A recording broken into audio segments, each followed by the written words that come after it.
Imagine yourself trapped, whether an everyday student going to school to aspire to be a successful entrepreneur or a homeless soul, wandering the streets, reliving your worst possible nightmares from your past.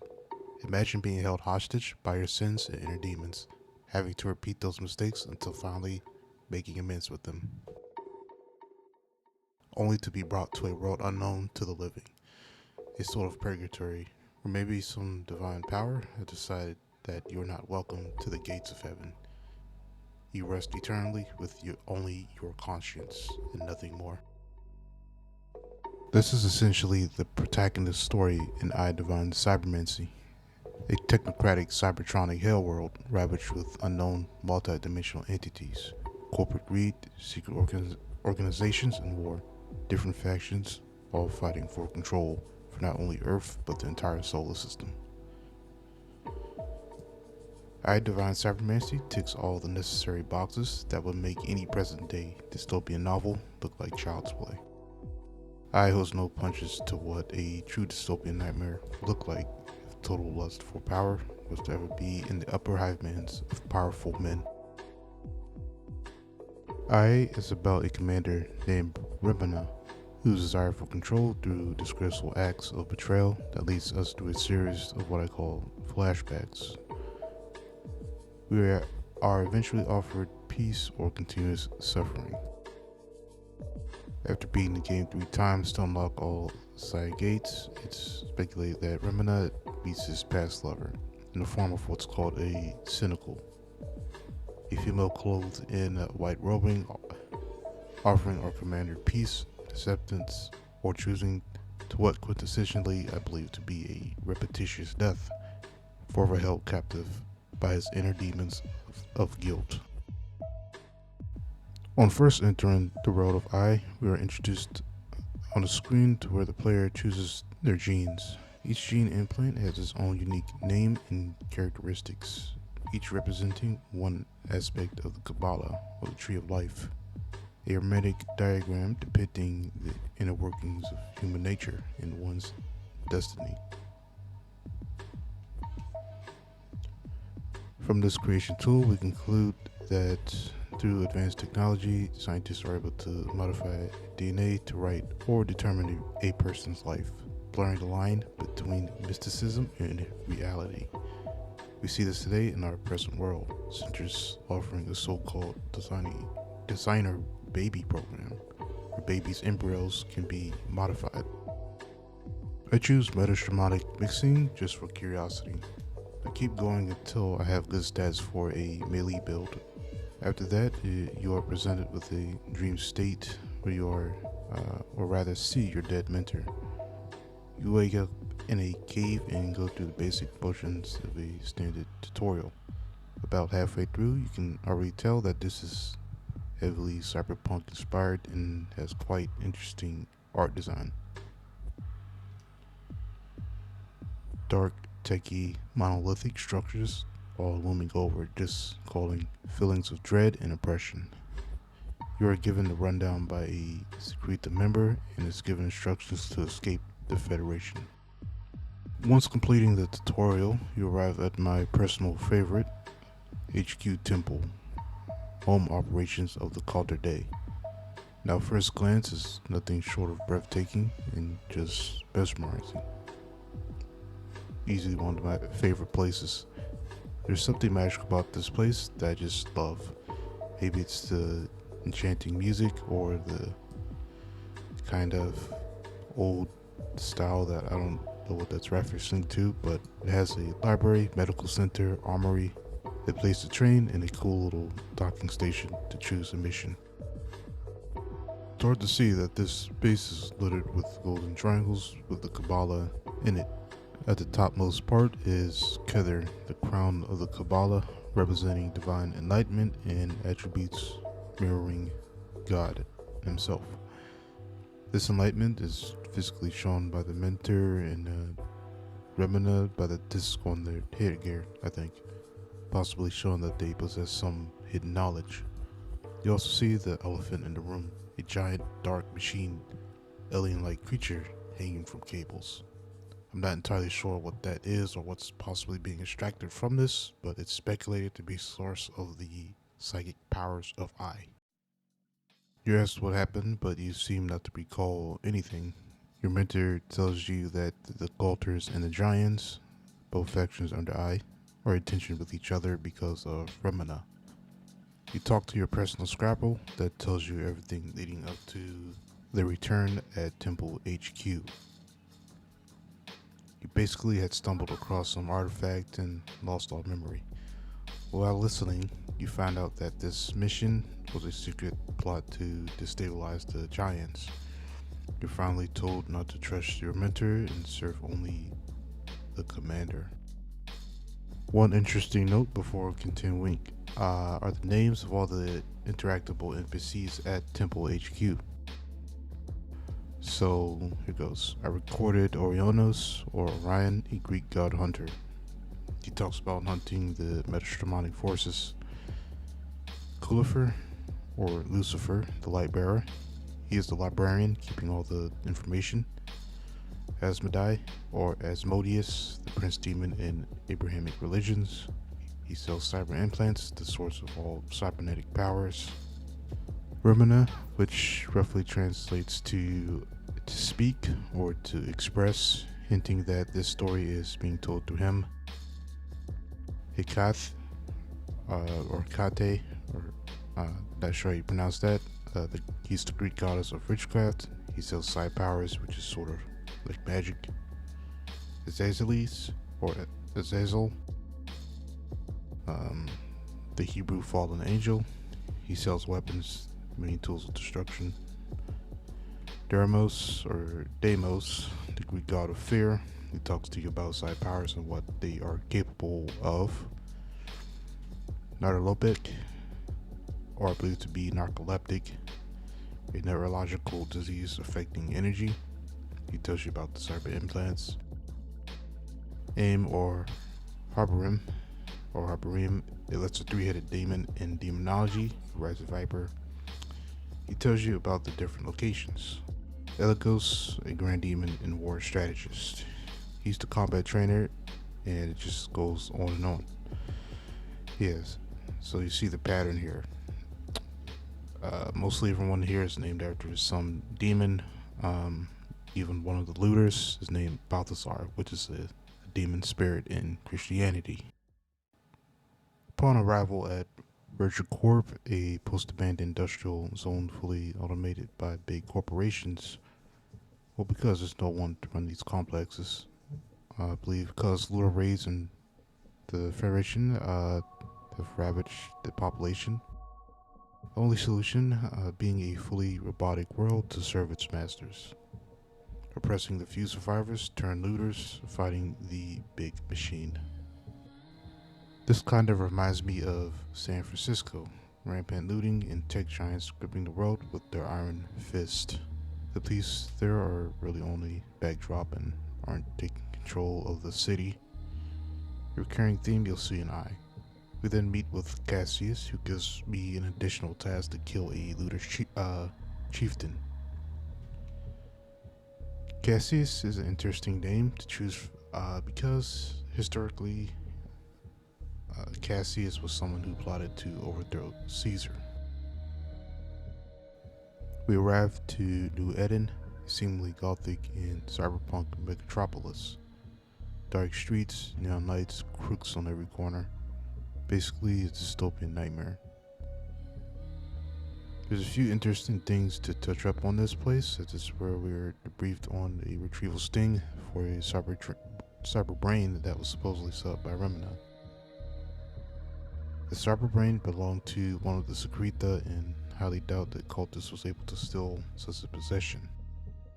More than likely it was a blackmail ops. Now, it didn't take me too long to notice the sheer lack of populace. Now, it is given to us in bits that the feds seem anti-human.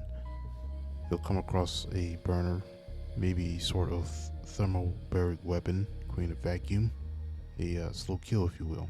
But who's to say we don't experience tampering to slow kills today, like GMO weather manipulation like HARP and chemtrails. Also interesting on this map is that you encounter a metastromonic called Manduko, which means to eat. This could be interpreted in different ways, but I think it means, well, the basic name means hunger for one's desires, greed, or excessive passion. It gives the lines, "I'm stuck in the cycles of my own guilt." I think that Manduko is the metaphysical representation of our character's guilt of greed. Upon retrieving the cyber brain, we start to see that force causing havoc, maybe stating that this is where our character starts to spiral into madness. We get to Forgotten Center. Apparently this is the looter stronghold. We're tasked with killing the chief and to steal some data that Remina says is giant owned. But I question how he'd know that the data was stolen in the first place if we're part of the cultist. This place seems to be nested in the middle of a nuclear disaster site, ranging from having raging storms outside, hint of a possible nuclear war that could have wiped out most of civilization, or maybe it was the site of a nuclear device testing. Our first event, we talked with Gunther, which means warrior, most likely hinting at the waves of metastromonic forces incoming. A nice little tip is to bring the turrets from the starting position to help kill the waves of monsters. We do some other things, and when we actually meet the chief, his joining highlights are drugs, raping, and pillaging. We're showing that this is the main motivating factors when it comes to the looters. What tells me is that the fact that the looter stronghold was nothing but a breeze walk. With I's strength, I don't see why we couldn't just wipe them out immediately. My most likely explanation is that the looters are double agents. Looters get drugs and basic armament in return for giving out Fed intel. Kind of like local governing bodies working with cartels to funnel in drug money. Prime examples being South and Central America. We come across Amia, or Amaya, however you pronounce that name. The name roughly translates to beloved. He tells the story of Remina's story of the betrayal of his wife. He mentions the death tree as punishment and her eyes removed. But the tree never really dies in a spiritual sense.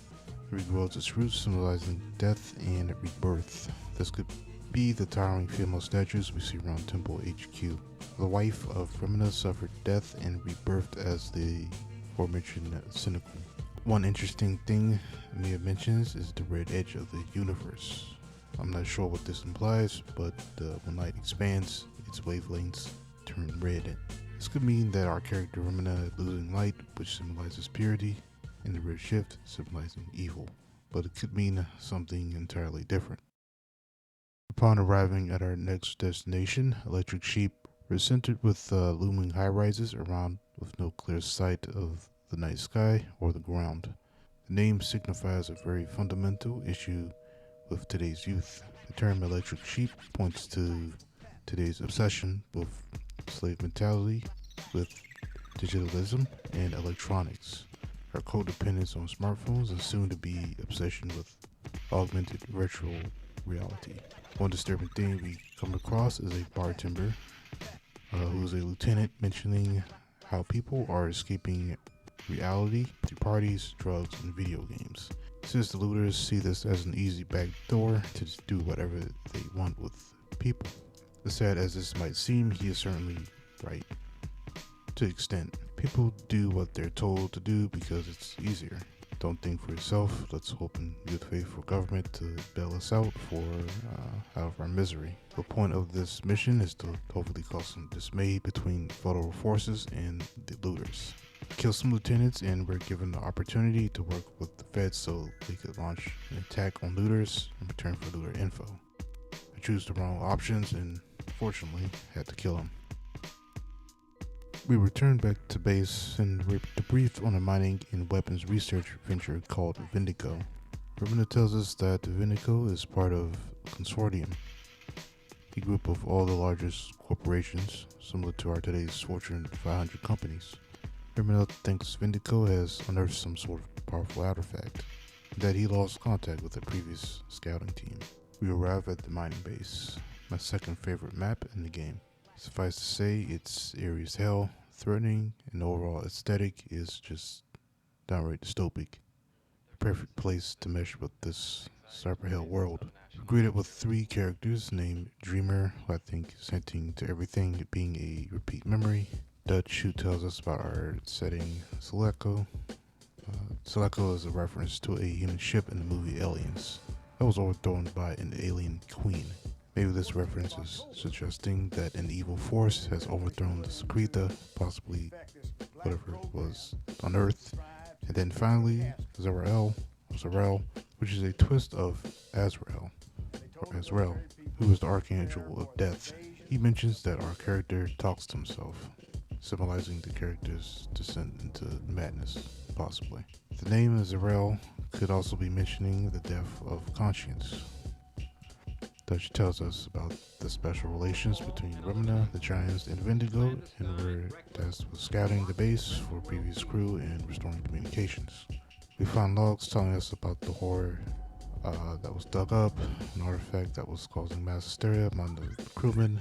This artifact supposedly unleashed shadowy figures, which I think are just psychotic thoughts. Another figure I come across is named Uriel, translating to light. He talks about the destruction of species through mass industrialization. He represents the good conscience and compassion of all creation. This is hinting at our greed as a species for consumerism, and as a result, millions of species are meeting a grim fate. Unexpectedly, I find three cynicals named Serenity, Felicity, and Harmony. Why three positive names? I question myself. Not sure, but it made me sit away for a while to think about the implications behind these names. So I came up with this theory that these three names could imply the divine essence of female nature, the three heavenly attributes of a heavenly trinity, so to speak. Without going too heavy in what each of them had to say, they basically tell a story about a man in quest for power. They also mention a wolf and a adversary that this man meets, and they're having a battle over this artifact. Each of the stories vary slightly from one another, but implies the same meaning. We end the map with a explosive N destroying the reactors and making an escape from the Metatramonic forces. We arrive at Noctus Levius, a great map to power level and farm browsers. This map is located on Mars and is actually named after a landscape of interconnected canyons on that planet. This map suffers great scrutiny due to its backtracking and clumsily large design, but I didn't really face these issues personally. She's armor-piercing guns with the teleporters, and the map becomes much more tolerable. Our first destination is under this abandoned ruins, where we are debriefed on an artifact that's supposedly buried near or around a tomb, and looters supposedly have a comm jammer. Depending on your build, you can choose to hack this jammer, but my character is centered around melee. I meet some interesting fellows, so let's start with the first one. Manacle. He denies access to the comms jammer depending on your prompt choices. His name Manacle means an angel that maintains knowing good and evil, suggesting that he is a gatekeeper to insider information, which is the feds.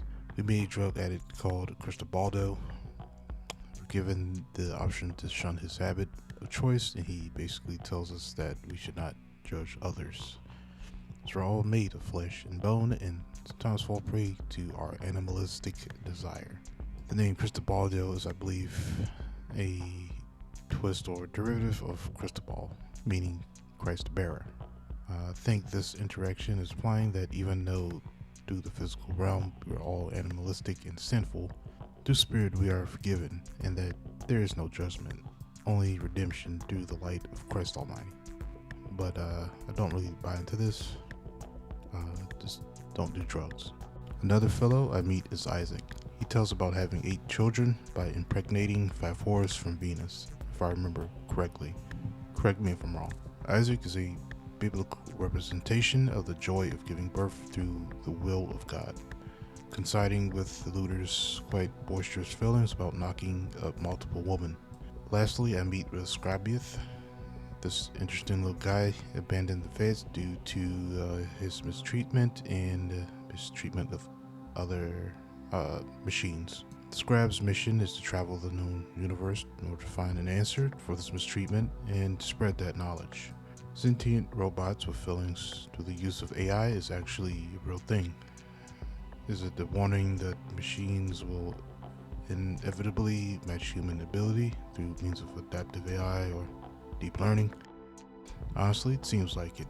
It's not unheard of to use these tech-savvy businesses adapting AI tools like ChatGPT. Now, despite all this, I choose the wrong prompts for Conjammer and kill everyone. Exploring more of Noctus, I come across a giant alien-like statue. I cannot connect this entity to any race or creature going off the eye lore. First assumption was the Oris, but the Oris had 3 eyes and this statue has what appears to be only 2.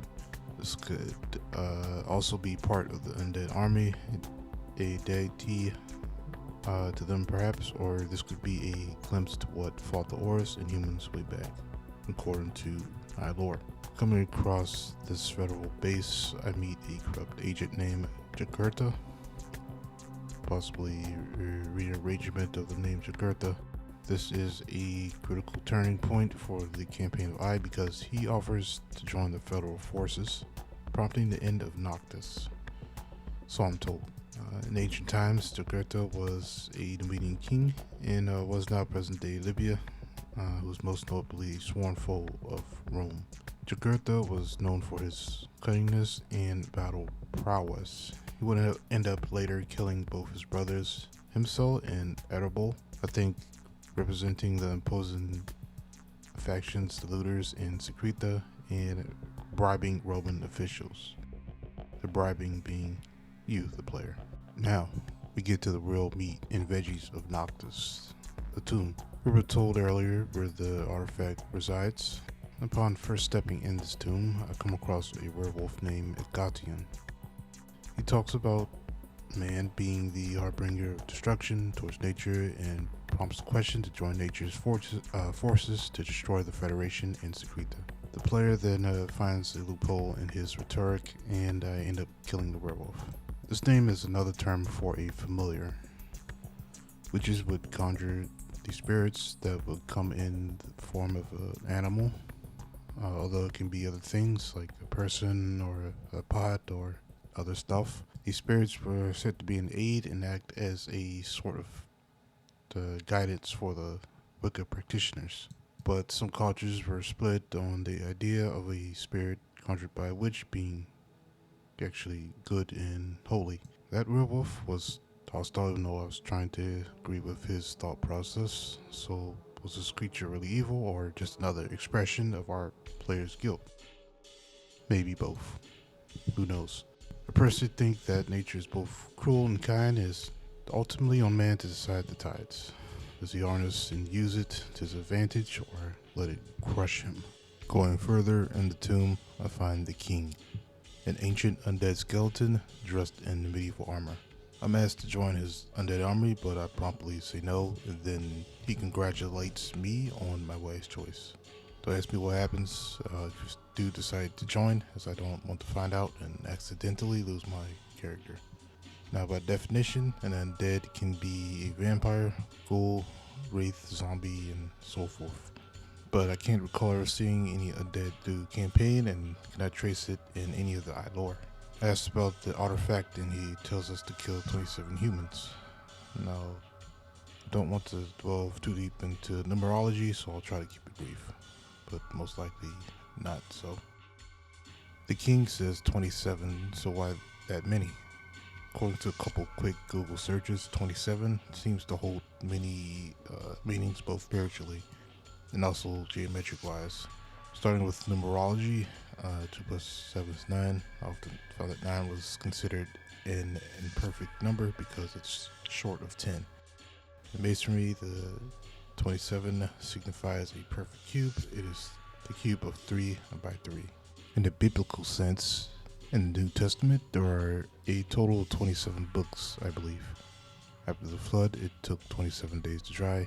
Also, there are 27 bones in the human hand, and it continues. Spiritually, 27 is regarded as spiritual growth, new beginnings, and enlightenment. Now what does this have to do with killing 27 humans? Possibly nothing. But touching back on the number 9. 9 is the end of the decimal numerical system, and with combining the spiritual meanings behind 27, I conclude that this is indicating a change in sides. An end to this tale, or even some sort of rebirth of the character, or whatever. So I continue through the portal and find the mentor of giants. This is another turning point in the story. You can actually choose to join the mentor and the plot to destroy Remina.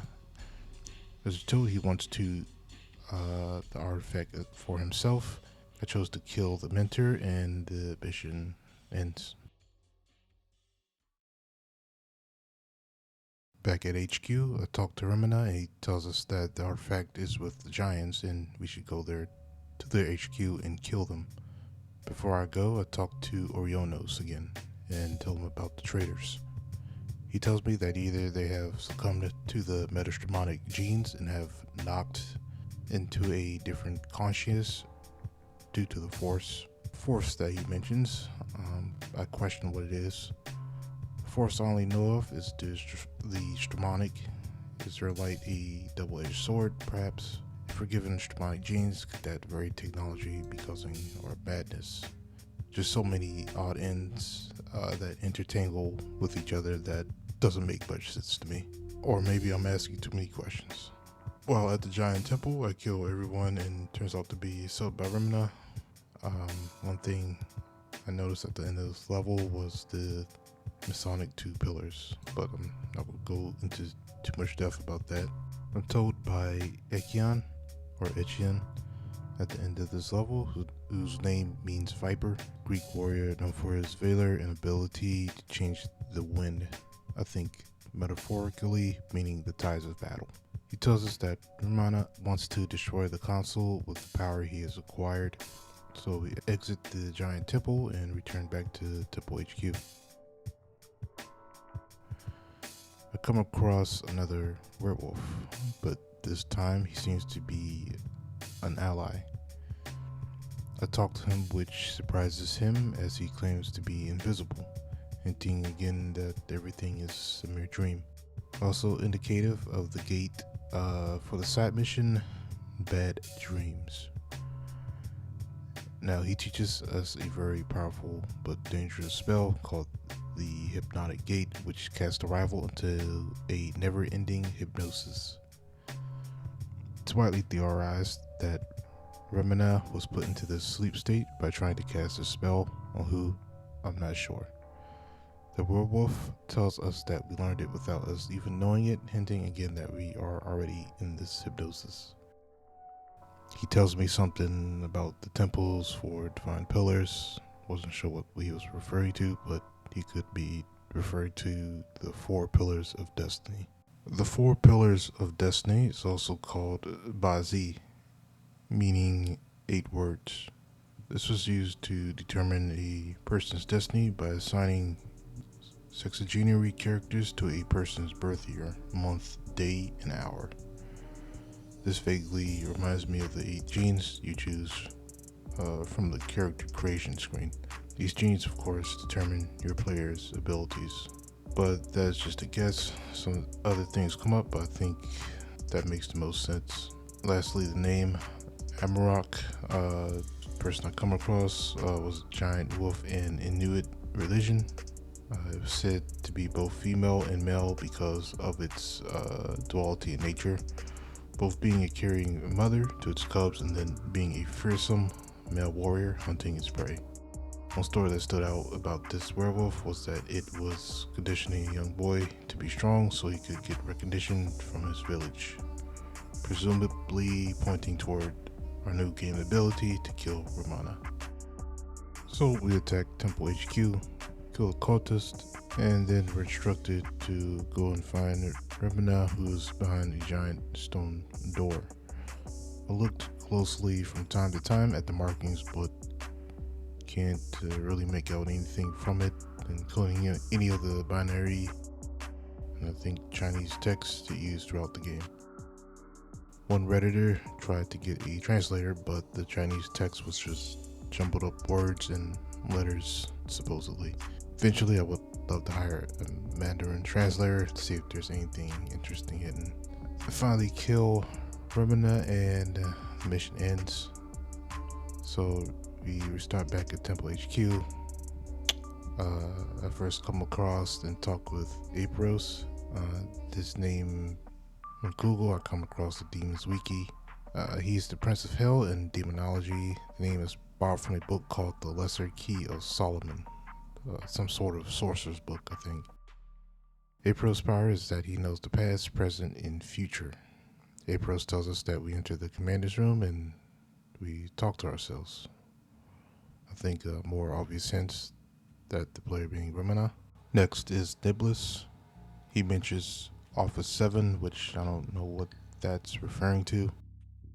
Then I come across another man named Ephialtes. When I type this in, I get Ephialtes. This guy talks about seeing a man in his mysterious dreams, telling him that they're going to, and then the conversation abruptly ends. The name is Greek origin and roughly translates to nightmare. Ephialtes was the archetypal traitor in Greek culture. This name could symbolize our player Remina being the backstabber at first thoughts. The man in the dreams referencing to the mysterious man is, I think, Lucifer, since they both have the same armor. But I really don't know. After some talking, we head to the chamber where we are asked to go to the gate. Something I didn't mention earlier was the fact that this door that leads to the secret chamber is embedded in a red rocked cavern, similar to Noctus. This could mean different things, but I'm thinking that the scenery was chosen because Remina is actually still on Noctus, trapped in hypnosis. Once we go to the gate, we enter the Dream Realm, or what other people call Seal Island. We are greeted by a group of 3, the Mentor, Mysterious Man, and Remina. Briefly, I'll go over what I think each of these interactions means. The Mentor says to distrust what you believe and ask yourself who you are. Now, he could be saying that none of this is real, and asking myself who I am suggests that the player should be asking questions to who you, the player, is controlling. Next, the Mysterious Man talks some jival about supreme perception, accepting truths, and listening to the void. I don't know exactly where he's going with that, but it sounds eerily esoteric and cryptic, which this whole game is. The only truth and perception is Remina being a traitor and being forcibly punished by a seal. He mentions the void, which is spiritual nothingness. So why would he tell us to listen to that? And talking quietly, don't know what that's about. The phrase stare into the abyss and it stares right back comes to mind, so I don't think these guys are friendly. He also says something about friends having different sides to the story, saying who's right or wrong and if they know the truth. It's like he's trying to convince us that nothing is right or wrong, only what is permissible by nature, the ultimate selfishness. Kind of like Satanism. I certainly know who's wrong in this story. He continues about questioning if everything was a dream or reality, finding truth, some path, and lastly mentioning of a rebirth. That sometimes the snake comes around to bite its own tail. Symbolically, a snake is a representation of Satan. The Ouroboros is the symbol that the man talks about. Is actually a deceitful sign, actually meaning that Satan is the ruler of our world, that he is God of nature. At this point, Mysterious Man is clearly a betrayal of Lucifer with its dark undertones. Lastly, I talk with myself, Remina. He simply says, are you lost or have been lost from the beginning? I want to say that this is some sort of self-defeating hyperbole, meaning that someone can't change who they are as a person. You're stuck with who you are forever. Also, on another note, on Seal Island, one side has the moon and the other the sun. When we had spawned in, the Mysterious Man centered in front of the gate and the sun. In masonry, this could be regarded as duality, masculine and feminine energies. The mysterious man, again being centered, more evidence to this guy, I think, being Lucifer or the light bearer.